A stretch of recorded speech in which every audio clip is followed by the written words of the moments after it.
If you've ever thought to yourself, I'd rather just read about this than actually do it, you're not alone. The Enneagram 5 newsletter exists to help you move from knowing to experiencing. Every Saturday, you'll get insights designed to help fives grow without overwhelm. Sign up for free today at enneagram5.com/newsletter or visit the link in the description. Now on to the show.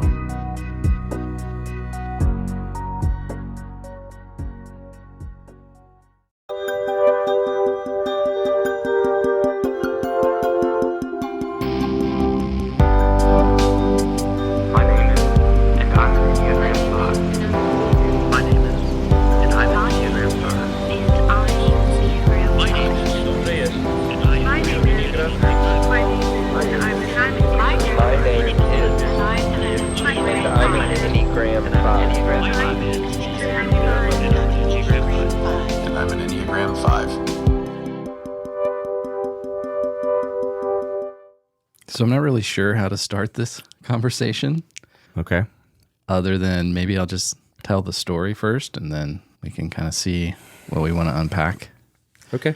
I feel like this is probably a follow-up conversation from other episodes that we've done, namely the depression episode and the solitude versus isolation. Ooh, big throwback. Yeah, okay. yeah. Okay, so we had that conversation around depression, and something really stuck with me from that. Mm-hmm. And I was just, I don't know, I couldn't get it out of my head, just thinking about how it doesn't really seem like I ever really enjoy life. Even at like my best moments, I can enjoy it somewhat in the moment, but my baseline has just always been not enjoying life. Okay. So I kind of had that running in the background. And then I decided to do a staycation. We were going to do a vacation in May a couple months ago, and Amy got injured, and then we ended up pushing it off and saying we were going to do it at the end of the summer. And so I decided that I was going to go crazy if I didn't at least take some time off. Yeah. So, and rest and relax. So of course I scheduled my time off around the 4th of July. Like I took the whole week before 4th of July, and then 4th of July was on Tuesday. So I took Monday and Wednesday off as well. So I had like 12 days straight off. Yeah.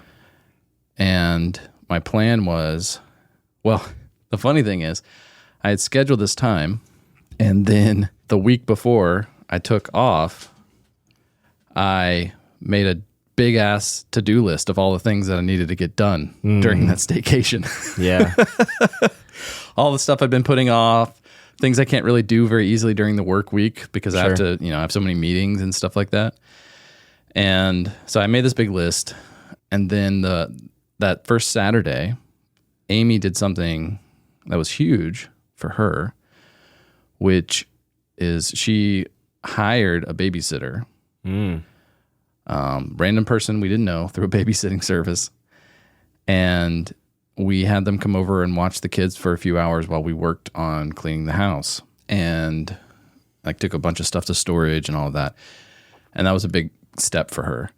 And it's something that I had been really pushing her to do for a long time. So that night, and it ended up going really well. And so for that night, though, there was something about her taking that step that unlocked something for me, I guess. We got the kids to bed, and I took a gummy. Okay. A Delta 8 gummy. Yeah. So I was a bit high.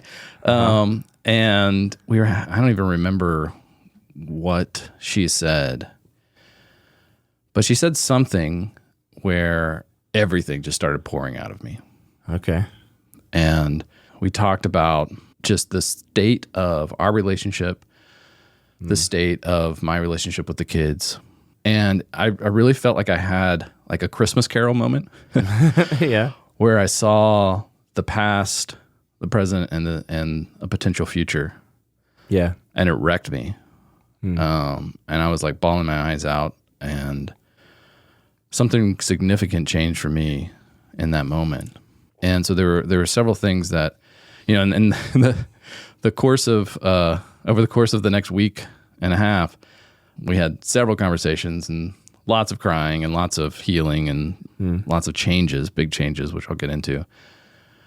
But it all kind of went back to, I think one of the first things that sort of unlocked for me was realizing that I never really let myself enjoy life. And so I started kind of unpacking some of that and why that is.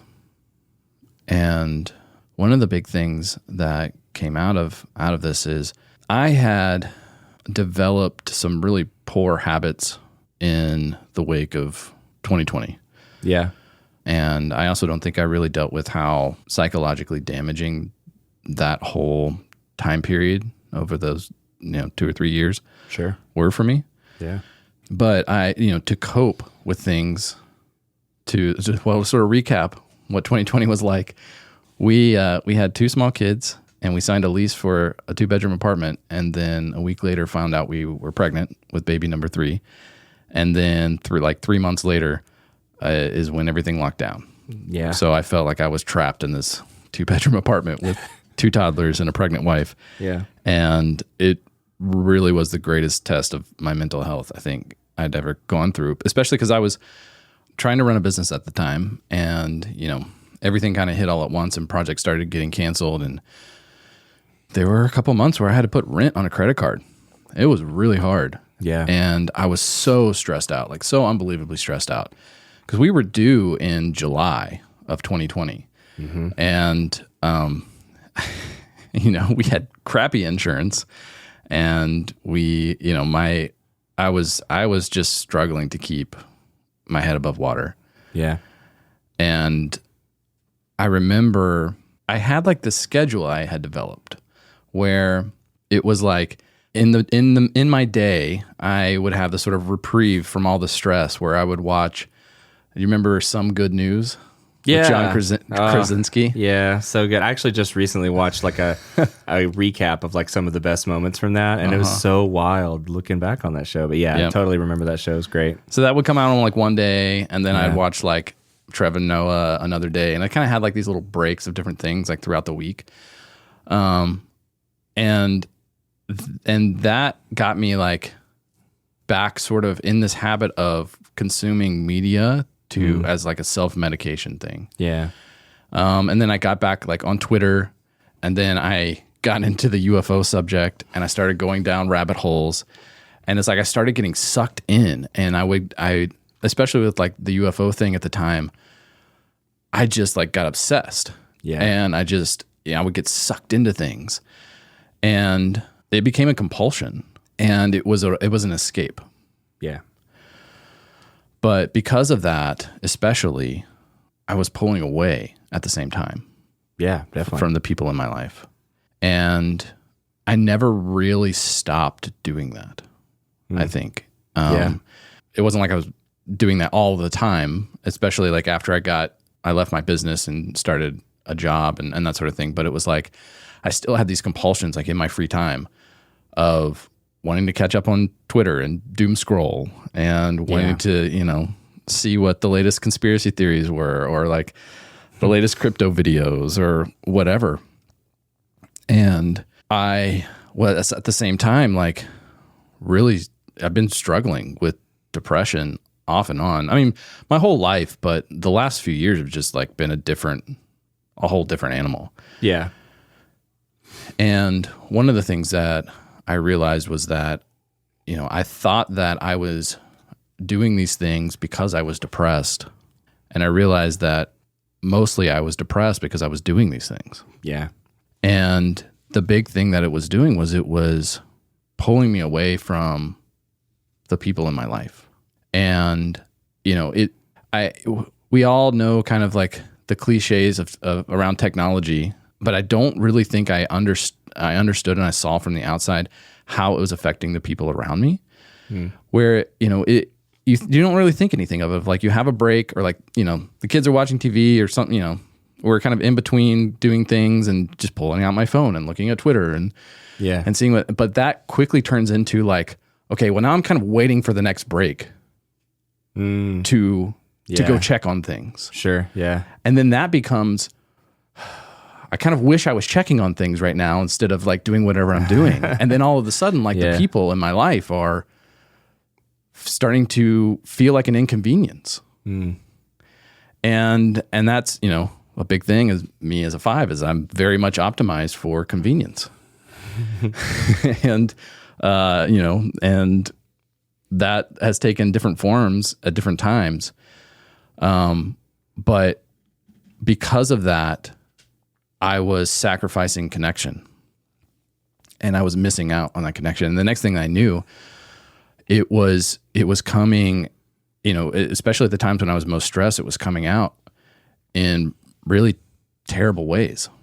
And that first night just shared with me how some of that had come across.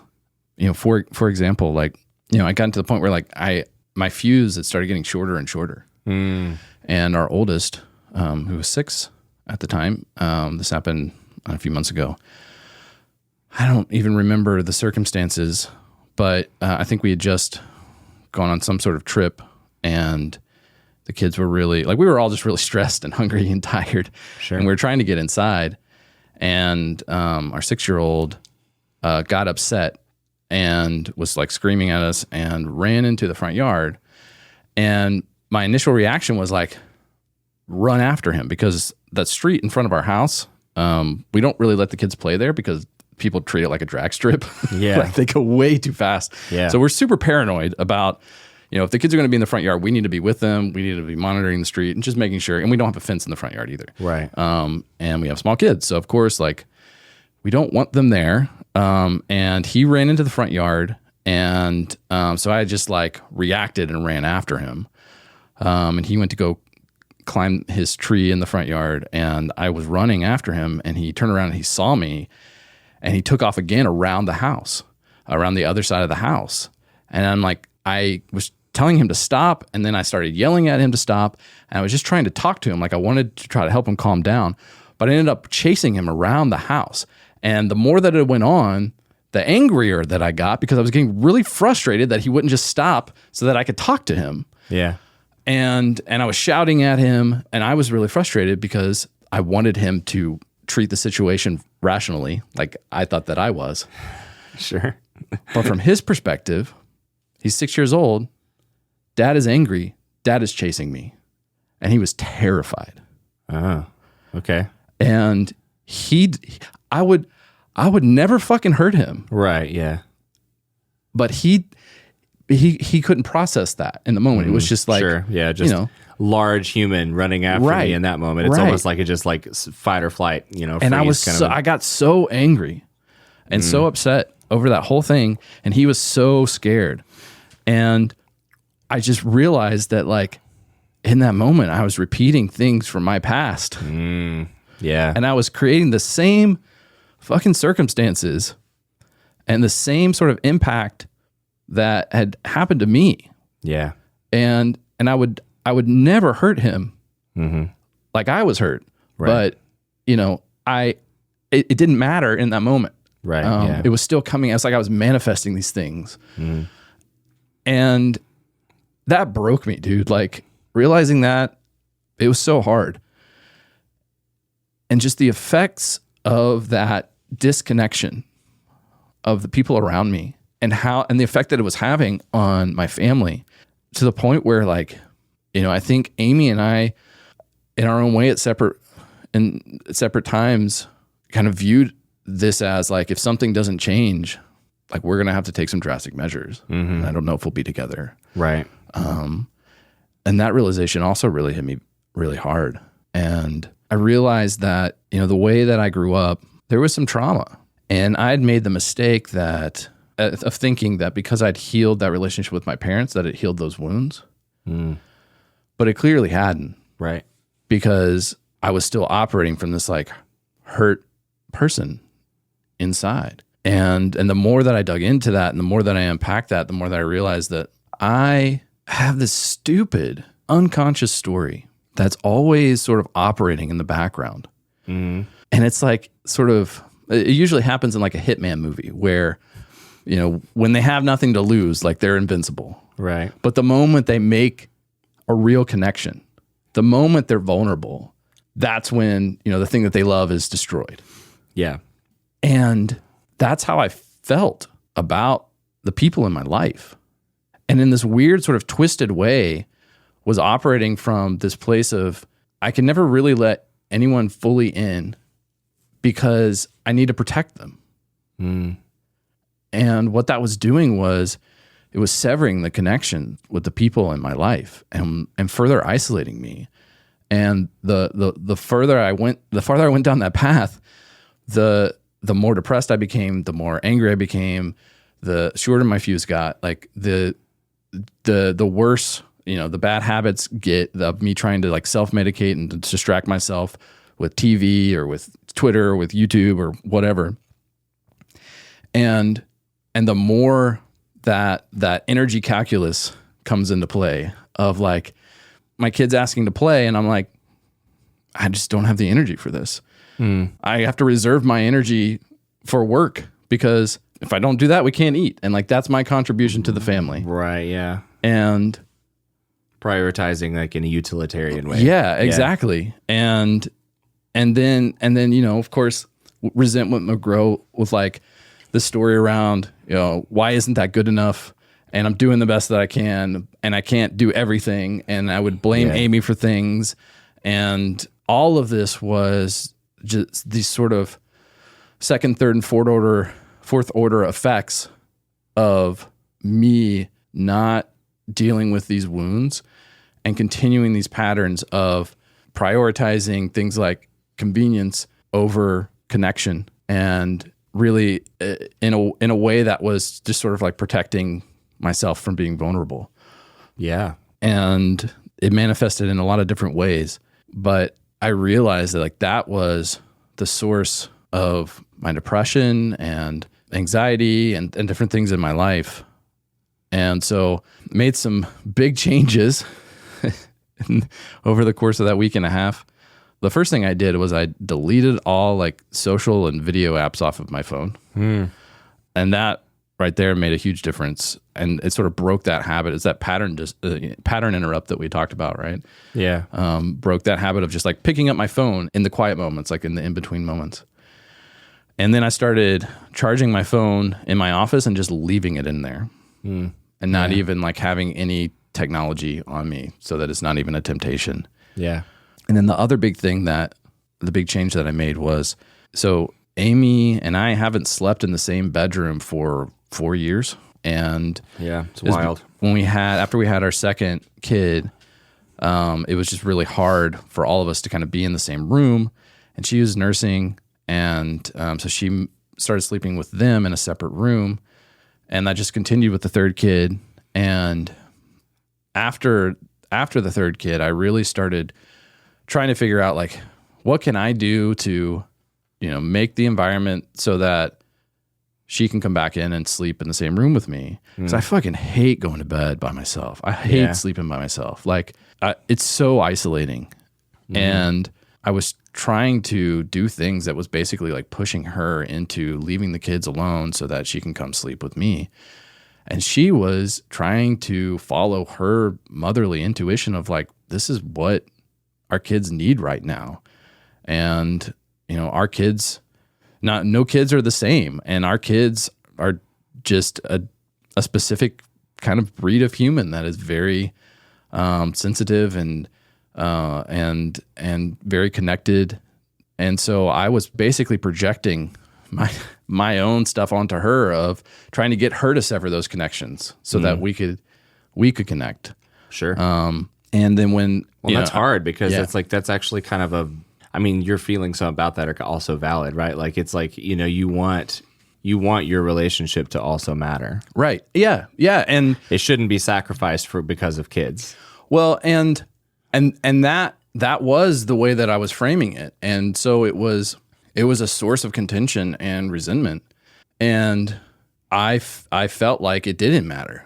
Like what I needed didn't matter. Yeah. And I was pushing her, and then I would, it never ended up happening the way that I wanted it to happen. And so I just kind of given up. And so the other really big change that we made was I realized that like I need that connection. And so I I started sleeping in with them. Yeah. And the first night that I did that was that first night that Amy and I had that conversation. And it was the most amazing feeling.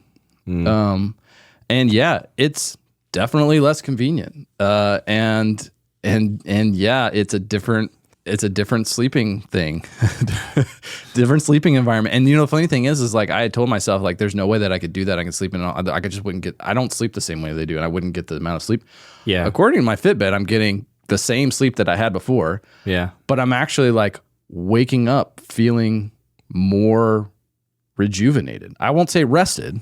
Sure. Because it's a different quality of sleep, but I'm actually waking up and I'm actually feeling motivated to start my day. And I never felt that way before.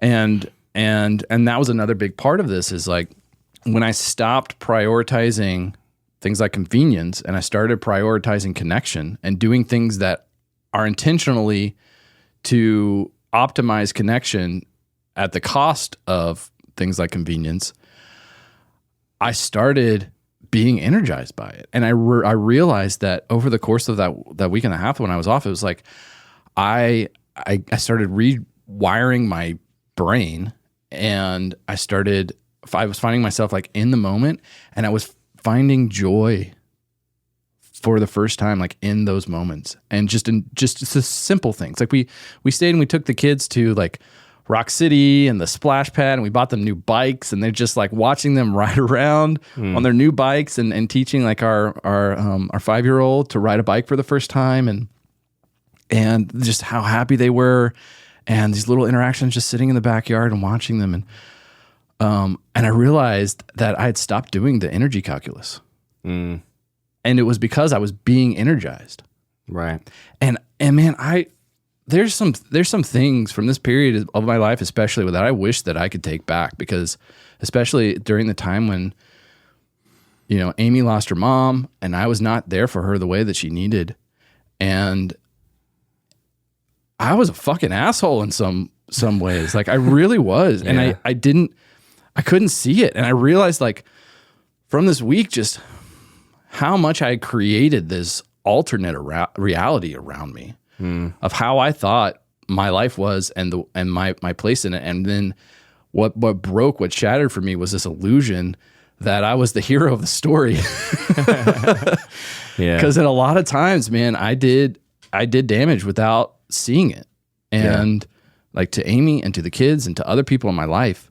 And coming to grips with that was really fucking hard. Like I'm still very emotionally raw from all of this. But for the first time in my life, started to understand what it actually means to be in the moment and to find that connection.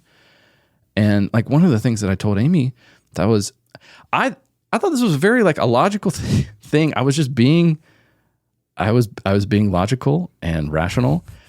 And then hearing it afterwards, I'm like, that's a horrible thing to say to someone. But basically what I told her was, at its best, my relationship with her is sort of neutral in terms of energy, like what I put into it.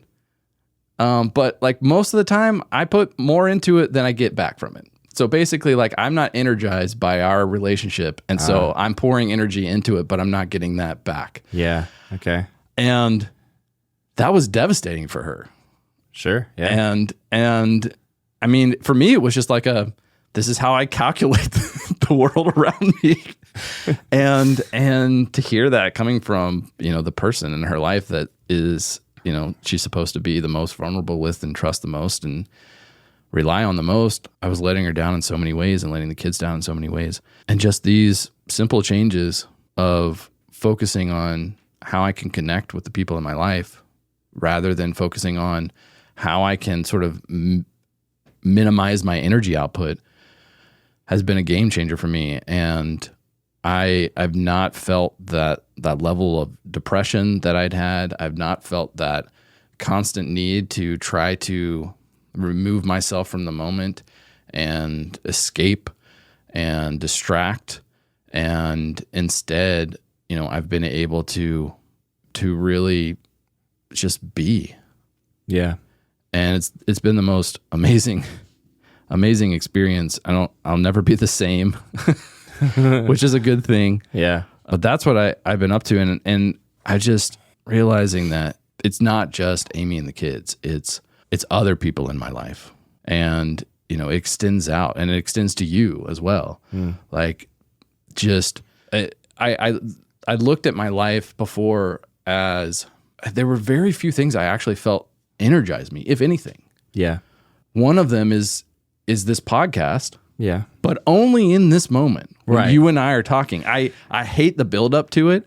I dread coming over here. Yeah. Because I'm just like the anxiety around trying to have a conversation and get what's out of my head into a form that makes, you know, half sense to you and like maybe a quarter sense to people listening.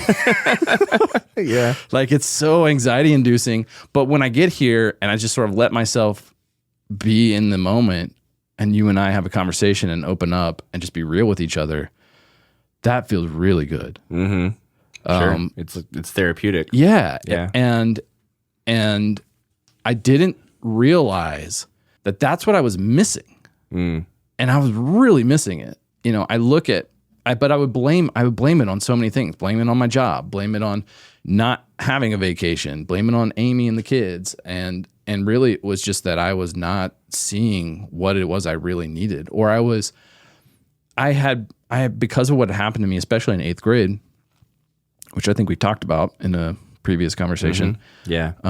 It was a coping mechanism. I distinctly remember, you know, around that 8th, 9th grade time period, telling myself, this is how I deal with this. I build a wall around myself.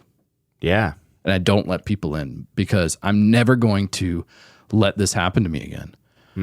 I'm never going to feel this way again. I will not let myself feel this way again. Just how lonely and depressed and isolated and horrible I felt. I was determined I was never going to let that happen to myself again. And this is a thing about, you know, self-work is I thought that I had dealt with all of that, but I clearly hadn't because there's still more layers. There's still more to unpack. And maybe I'll be doing that for the rest of my life. I don't know. That's sort of the journey, I guess. But I now realize that I can't ignore it. I can't keep going the way that I have been going. And I can't keep sacrificing my relationships and my own being because I was withering away. And life feels vibrant for the first time in a very, very long time.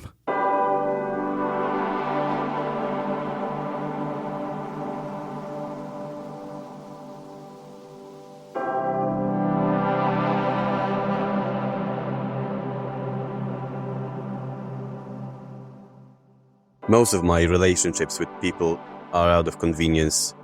I'm kind, but I'm friendly just enough so it's socially acceptable and I don't share much. Sometimes some mystical magic happens, some vibes, chemistry and all. Something clicks and I connect randomly with the person. I notice that it's usually based on the same interests, obviously, but also the sense of humor. A deep connection, in my case, is not only extremely rare, but also quite problematic. A deep connection means trust, and that makes me feel exposed and vulnerable. It also means dependability, and here on one hand, I value my own independence, and on the other, I don't want to be a burden to anyone. I feel like you're kind of primed right now to, I feel like I feel the need to like strongly suggest revisiting the idea of therapy right now. Cause like I think you're kind of primed for it at this point where you can see the benefits in it more than you could have maybe before. And just the fact that you can have a sounding board and like a session where you get to talk to somebody who's not involved in your life and just let it all out. So helpful. I very much am excited about having health insurance again so I can go back to therapy because it was radically life-changing for me in just a short amount of time. Of course, again, too, I found somebody who was very kind of appropriately or just happened to be really well suited for my life. She was, she was an Enneagram 8, which I already knew based on our, previous conversations with Liz that that was what I wanted. I wanted those, like, I wanted somebody to tell it to me straight, give it to me like really black and white, just, tell it to me straight. Don't let me off the hook. And then also give me these little nuggets that like kind of make my brain explode. Like that's what I wanted. I wanted that. I wanted the Aaron Sorkin experiences I've talked about before. And I got that with this particular therapist, and she was amazing. Definitely something that you would benefit from in this particular process that you're going through. But we're both kind of going through this in different ways. I think, Madison and I have had, kind of some hard conversations recently about how it's just so easy for me to be in a bubble, in my own bubble, and get lost in the things that I want to do or the things that I love to do. And especially lately, I've been really just kind of diving deep into, it's hard because there is an aspect of doing what I want to do with music and with, any creative endeavor. Like what sets the successful people apart from the people who aren't successful is not talent or skill. It's persistence and consistency and learning that, to constantly keep pushing. So what I've been having to try to do in my life right now is trying to figure out what is that balance, because she has to literally remind me, you have someone you care about in your life who needs attention sometimes and love and affection. And when you said you wanted to talk about convenience versus connection, you didn't tell me what it was about, but I was like, I probably kind of know. I mean, I know what it means to me, because I'm also, as a 5, probably, I get it's definitely a 5 thing that I love convenience. Yeah. Convenience is my favorite thing. But the problem with convenience is it's very easy to take for granted the things that you are actually being blessed with in your life. And you don't realize the blessings in your life. You don't realize the things that are amazing that not everybody gets, and you have these things in your life, whether it's, family, people you care about, people who take care of you and love you and are there for you. And it's just so, those things, when somebody's fully in and fully there with you and for you, it's really easy to look at that as so convenient. It's so convenient because you don't have to put the work in. But then eventually you do have to, because then they feel neglected and they feel taken advantage of. And that's kind of, that's also what I'm going through right now, is it's just like, I've had too many things on my plate. I've been having too many irons in the fire, and it's just hard to, I'm having to try to find that balance where it's like I have to give up some things to the things that don't matter and put all of my energy in the one thing that does matter right now, so that I still have a balance in my life, because I still have to have a day job, and I still have, I do have a relationship in my life that I want. And it's hard to, it's kind of it's a reckoning in some way to realize that, like, oh, do I want this in my life? You kind of have to add, and of course, like, the answer is going to be, at least for me and you, yes. I want a family. I want the thing. For you, it's a family, and for me, it's a partner and 2 dogs. And but there's things that need to happen to show those people that you care about them and that you are not taking them for granted and you're doing your part. And it's so hard, because it's so easy to give into that narrative that, like, well, I do all these other things, and I'm trying to, do what I can to offer my, my part in taking care of us all and all of that. But, it's so much more than that. And so it's easy to get lost in that bubble. It's easy to get lost in the what's important and what's not important when your priorities are being skewed. You have like this filter that's like, it's a narrative is really what it is. It's just like this inner narrative that's like telling you've dealt with all, you have these layers of trauma, these layers of baggage that you're carrying emotionally from childhood, which we both have in our own way. Similar things, similar baggage, but from very different places. And, it's going back to what you were talking about with, the situation chasing your son around the yard. Like, it's one of the things that I think about on a regular basis of, if I had kids, how am I going to break the cycle of my parents and their parents? Yeah. And because, my parents, I'm sure now they look back and wish they'd done some things differently, or they would, say, that my parents are completely different people than they were when they were my parents, Yeah. and actually parenting me. And I think that, I think that's a conversation that we have openly had now, where it's just like, I don't hate you guys as parents. I love you. I think that we've reconciled a lot of the things that we had between us, but that doesn't change the fact that like some things were hurtful, some things stuck with me, some things shaped me as a human being.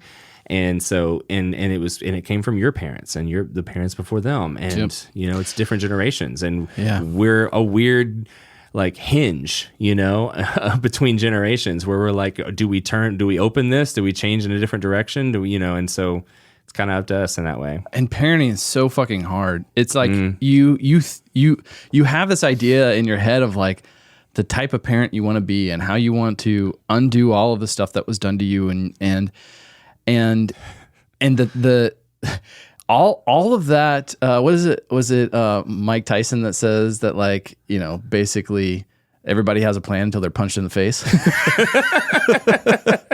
And that's how it feels. It's like, and then you add in like hardly any sleep and constant screaming and complete irrational emotional outbursts and like basically really strong wills and fighting between siblings and, feeling completely drained because, your relationship with your significant other is put on the back burner because you're trying to put your energy into your kids, and all of this stuff comes up. And then it's like in the moment you think you know what you will do, but oftentimes you're just so frazzled that you don't know what to do. You don't know what the right thing is in parenting. Yeah. So much of the time you just don't know. Mm-hmm. And what ends up happening a lot of the times is you just default to the programming that was put into you by your parents and how they parented you. Yeah. And then you react usually poorly from that. And then you start shaming yourself for that, which just makes it all worse. Right. And it's just this it's a perpetuating cycle of spiral downward. And you realize, if you don't do something about that, you end up setting the exact same patterns in place. And that's how it works. Like I've realized this now from like first, and this is one of the main reasons why I was able to like forgive my parents and all that, because I became a parent and I understood that, like, I'm sure they didn't want to treat me the way that they did, in those times that I remember. And I'm sure there was a ton of times that were really good that I don't remember because I just focus on the bad stuff. And I was able to forgive them for that because I finally had some empathy to understand that, like,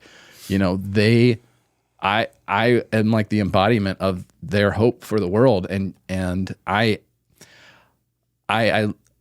despite all of that, I'm a better parent than they were, and they were a better parent than like their parents were. And it's like, we are progressively getting better. Yeah. And it's because that, each of us, each generation is taking some subset of that programming and tweaking it to make it better. And we can't do it all at once. But at the same time, like I am the only one who can choose my actions. And I am the only one who can decide, what things are going to stop and what patterns are going to be broken. And so much of what was happening, I just didn't see. I was so caught up in my own story, my own reality that I had built, that I just did not see how it was affecting the people around me. And man, I tell you, like, the way that the kids have seemed so much more at ease over the last couple of weeks is very tangible.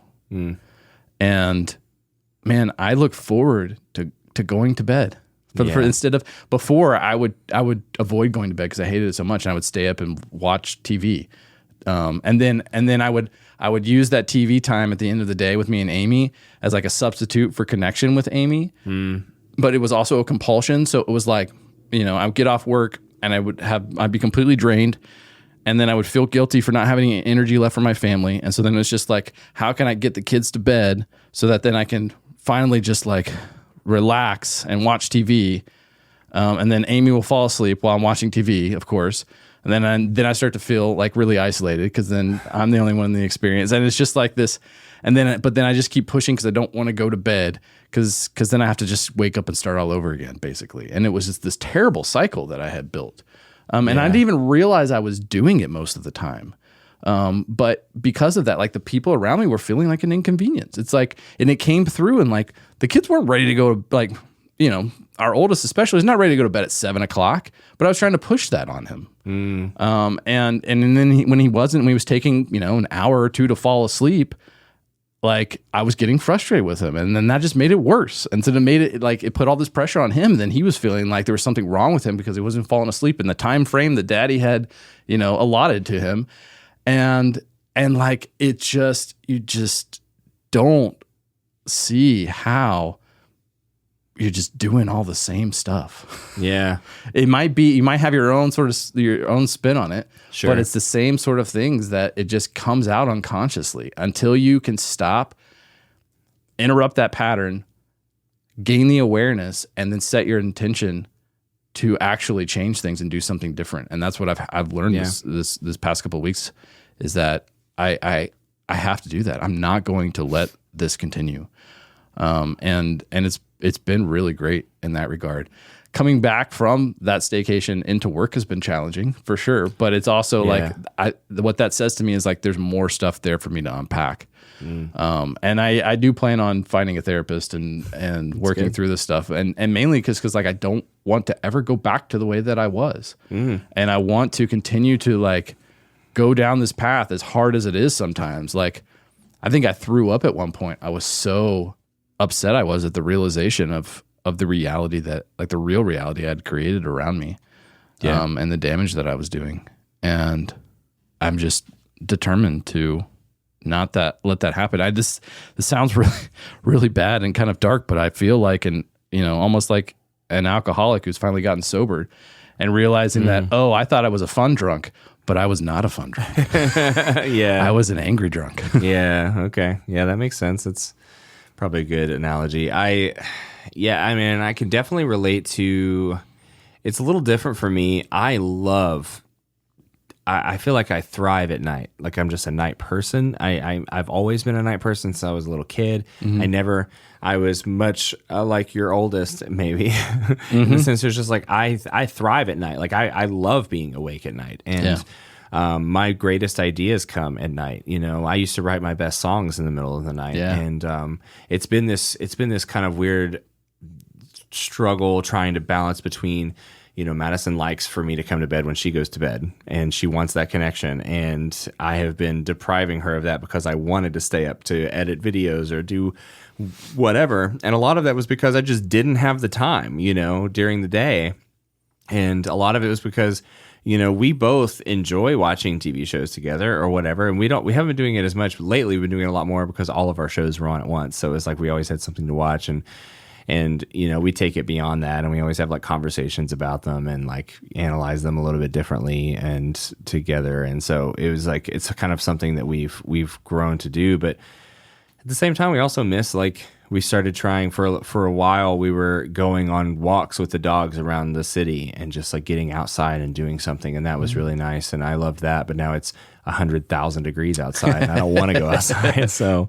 And now with the job that I have now, I'm outside all day. Like it's just too much. And so I just don't want to. And so we're trying to figure out like different ways to spend time together. And, you know, but for me before, I was always like, well, I spent all this time with you from the moment I got home and you got home, and then dinner, and like we hang out, and then, you know, you fall asleep while we're watching something, and then I want to come in here in my office and do my thing for however many hours. And I don't want a time constraint on it. I don't want to think about like how you feel about it or what you're thinking about it. And, you know, and so it's been so hard to try to figure out if I'm even right, you know, like, is that even okay to think, you know, or am I wrong? And by thinking that, and also, what does it mean? Why do I want that? You know, why am I in trying to find out, is there a better way for me to get that time by myself that I want and need, because I do need time to be able to do the things that I need to do. And so, you know, it's like figuring out what the compromise is and how do we communicate that, and and just communicating a lot of times it's like, I text early in the day when I'm thinking about it, and like in the morning or something, be like, all right, these are the things I need to get done tonight. These are the things that I need to do. So whenever you think it, it's like, tell me what your expectations for the evening are, and like set those expectations way beforehand, so that like no one's feelings are hurt. No one's feeling like they're being neglected. And, there's things that I'm still getting the things done that I wanted to get done and need to. And, maybe instead of like doing something fun for me, like playing video games or something, like I just don't do that and I just come to bed. And so trying to find that compromise so that we're maintaining connection. But I'm still like in the middle of that process of figuring out the balance between how to prioritize connection while also still getting things done that I want to get done, and pursuing passions and trying to do the things in life that I feel that I need to and want to do. And it's been a struggle. I mean, by the time that listeners hear this episode, a lot of time has passed since our last season, and this episode kind of explains a lot of why it hasn't happened. Yeah, and that's actually one part of the reason like I wanted to have this conversation is, there are probably a couple conversations that you and I need to have that we have not had. Yeah. That have blocked that connection between the two of us. That has been operating kind of a lot under the hood unconsciously of me committing to like a longer term vision of the things that we want to do. Yeah, sure. And definitely. And I'm realizing that too in this last couple of weeks of just like, it's not just, it's other people in my life. Yeah. And also there aren't that many people in my life. That's another part of it too, is like, I don't, I'm not seeking connection, like to build relationships really much outside of, the very, very small circle that I already have. And I don't need to expand that circle a whole lot necessarily, but at the same time, it's more about the why behind it.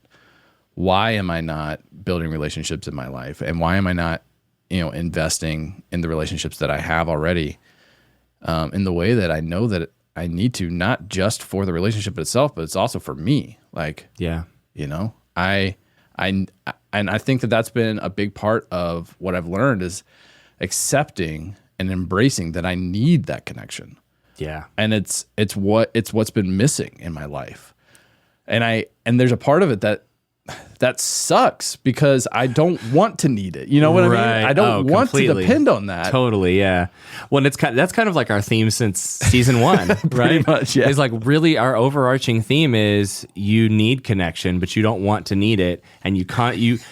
How often do we work against trying to need connection? How much energy do we put into the narrative of we don't need anything, we don't need blank, whatever that is. But we do need connection. We need friends. I mean, I was talking to Madison the other day about how, like, I feel like, I have some friends in my life, but, like, very few. Sorry for any of the friends that might listen to this episode. They probably won't, but because they're not real friends. Because they're not real friends. But, like, there's very few people in my life that don't just absolutely fucking drain me. Like, they just, it's just meaningful conversation, which I love. I love meaningful one-on-one conversation, but sometimes with some people, meaningful one-on-one conversation is the worst.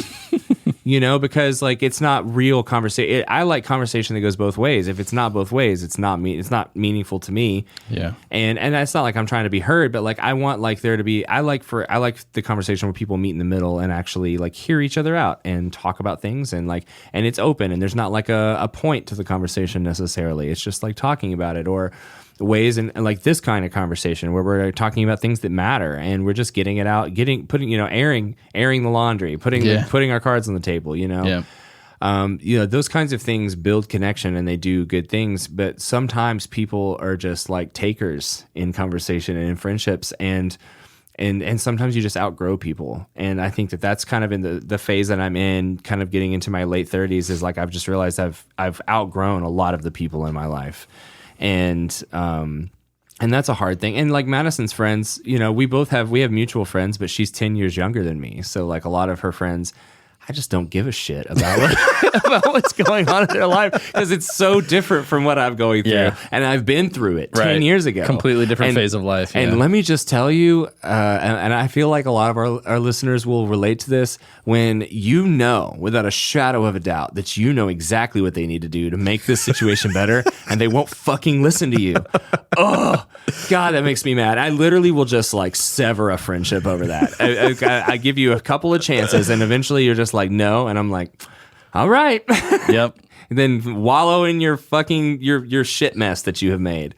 But anyway, but yeah, I think it's just so hard. And so I'm going through that phase right now where I'm like, I need like some friends that are just like on the same level, going through the same shit as me. And, it may be same age or not. I don't care. Like I relate a lot to people in their 40s at this point because it's just kind of like, I kind of get it. Like there's something that's happened in the last couple of years where all of a sudden my mind has shifted on my day-to-day priorities and thoughts about everything and my big picture things, like on what I care about and what I really don't care about anymore. And a lot of that is changed. The things that I used to care about, I don't really care about anymore. And so it's really hard for me to kind of listen to the bullshit that people talk about. And I'm just like, I don't really care about this. And I don't think that we have anything in common. And this is just draining me. And so I kind of get how people just want to shut off sometimes and not have friends because it's so much work. And it's a lot of work to find soulmates, like we're not talking about like romantic soulmates. People who truly just connect easily. There are certain people you meet and you're just like, God, this is easy. Like this, we just hang out and it's easy and we get each other. And the older you get, the harder that is. And further and farther and what's the phrase I'm trying to say? Fewer and further between. Okay. Those kinds of people and those kinds of relationships. And so I'm fine with just having 1, 2, 3 friends, but like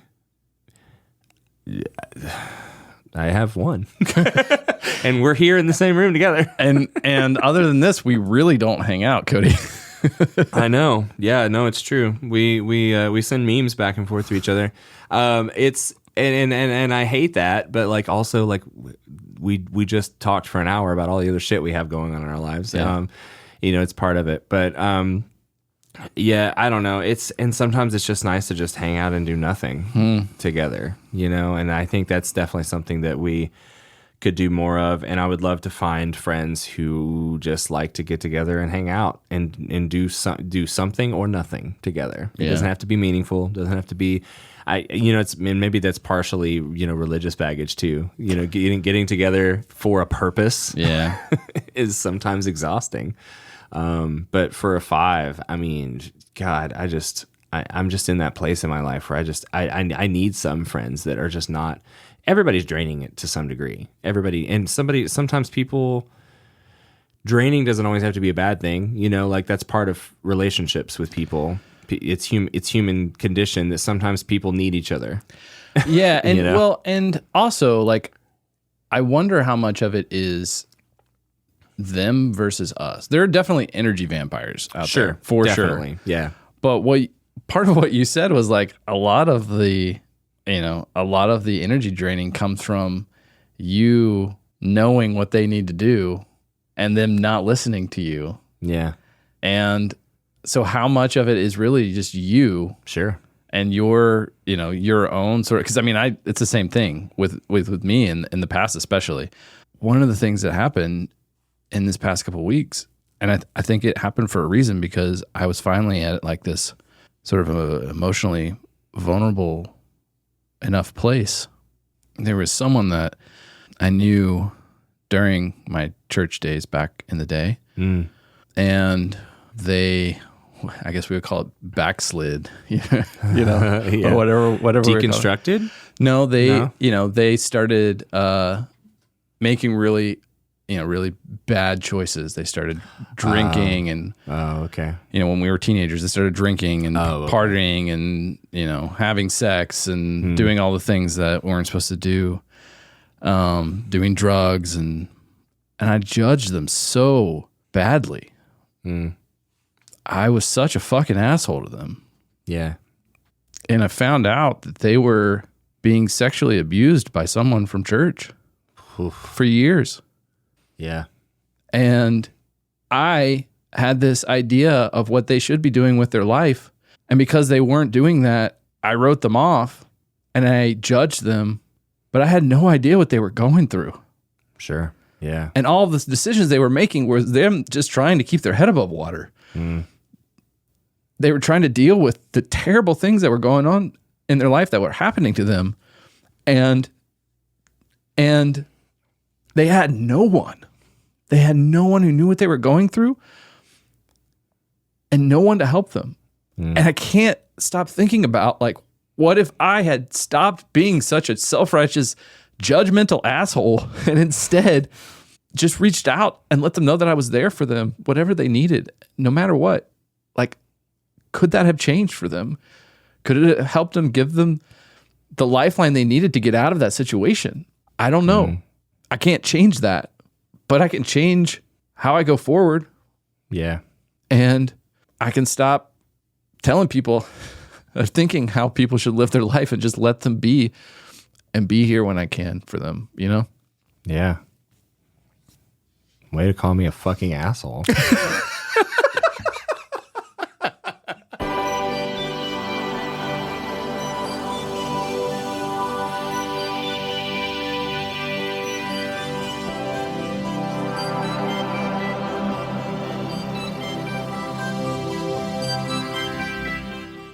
I have experienced deep connections with others.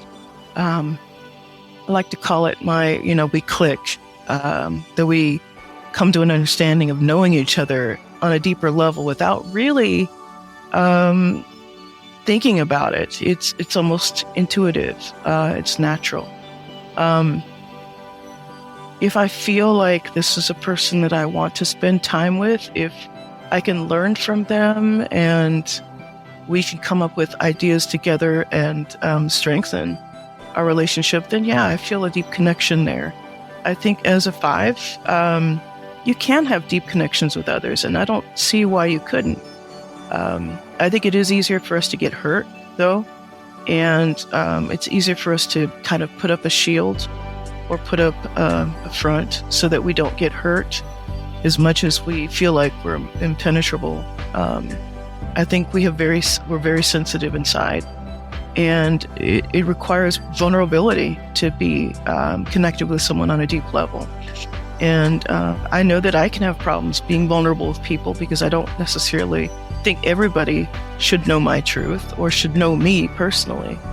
But I do find ways of finding my tribe, finding the people that I connect with, and it's those people where I take down my mask and where I start being the person that I like being. I don't necessarily find those people at work, but I find clubs, I find activities with people who like similar things that I do. And then I start, putting those little feelers out to see if they may want to do something else, like go to a coffee shop or a library or a bookstore, and or even having breakfast or something. And that gives me an opportunity to know more people and to have a deeper attachment or a deeper dive with them. Every time I hear like these videos, like the actor Rainn Wilson just came out with a book that I'm a little interested in, and called Soul Boom: Why We Need a Spiritual Revolution is the book. And he was talking. I saw a video today about where apparently he was like talking about how mainstream media twists things, and he was like, Rainn Wilson was so unhappy and depressed while filming The Office, and like all these things. He was like, this is clickbait. I literally said this in an episode of a show, and I was literally just talking about how like why we need to, I was at the top of my game and I wanted more, and that's why I was sad and unhappy or whatever, and like I need sometimes it. But what he said was, all I'm trying to do is make a point that like if we just figure out how we can be present and be happy in the present, we can be happy and be okay with things and try to be content in our own lives. And that it doesn't really matter where we are in life. If you can be content in the present, then you can be content overall. And it's like, obviously it's a oversimplification, but but I always hear those things and I hear people talk about those things and I'm like, but how? How do I do that? Because I get it. I fully want to do that. I want to do that all the time. I actually put a lot of energy into trying to just be content and happy in the present. What? I spend so much energy on this. Why isn't it working? But Come on, damn it. I do though. It's like trying to flip a switch, but I do. It's top of mind a lot of time, and I'm just like, but at the end of the day, it's so hard. I also don't necessarily like. I kind of dread waking up in the morning, and I will say that like spending a lot more time doing the things that I love to do, and focusing on those things, and not focusing on like the news or things that I literally have no control over, and thinking about like what I can do for myself today and to make my life and myself happier, try to fill more of my time with the thing that I love to do, has greatly impacted the way that I feel every single day and wanting to get out of bed. But I don't know if that necessarily has helped friendships or relationships though. It's just like there's still a certain level of participation and the choice that you have to make you have to choose to be present and willing to give and sacrifice of yourself in relationships to make that connection that is inconvenient. It just is. Relationships are inconvenient, and yeah, it's hard. It's hard to figure out the balance between social life, relationships, and family in your life, and things that you're passionate about and love to do. If that's only the thing, that's the things that I'm trying to juggle right now, and Yeah. it's hard. I was out last night at a going away party for a close friend, and the whole time I was there, I was thinking about needing to be home to edit videos that I had recorded because I wanted to. Yeah. And so it's hard to be present even in that way, even for good things. So it's just strange. But yeah. Yeah. A lot of the stuff that I'm just learning about myself is how much I have suppressed my inner child. Yeah. Because when I let him out, I don't even really have to think about how to connect, how to be in the moment. It just happens. But I have suppressed him so much in my life. And a big learning for me in this is that he can teach me. He can teach me how to connect with people and how to be.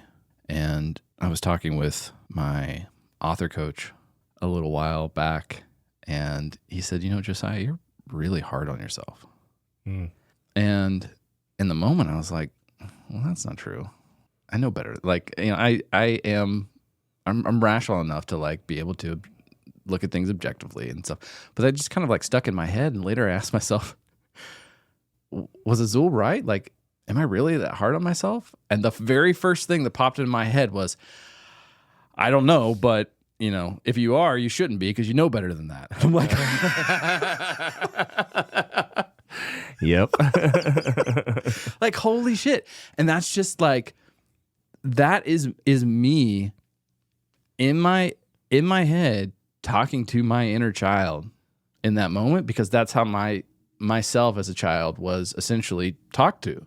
Yeah. And then I'm realizing that like at my worst, that's how I'm treating my kids. Like, you should know better. You know better than this. Yeah. You're like, you're projecting that inner narrative. Yeah. Yeah. And I don't even realize I'm doing it half the time.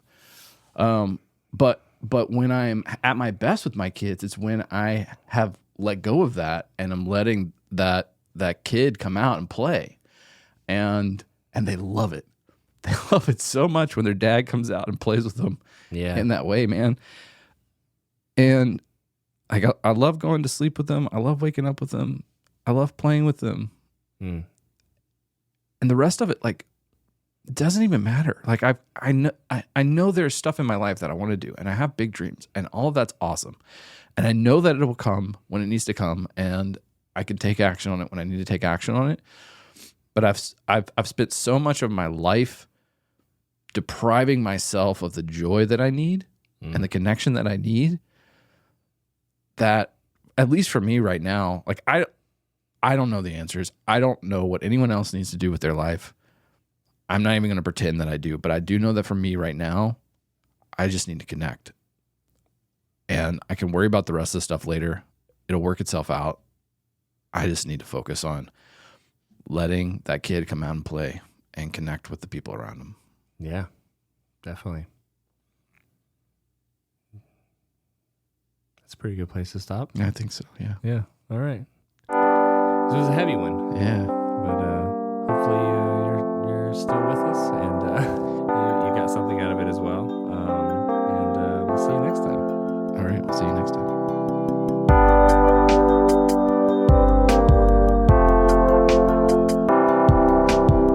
Hey, it's Josiah, and I wanted to say thank you for listening to this episode. If you enjoyed this episode and you're the type of person who likes helping others, would you do us a favor and share it with other people like you? If you found value in this conversation, they will too.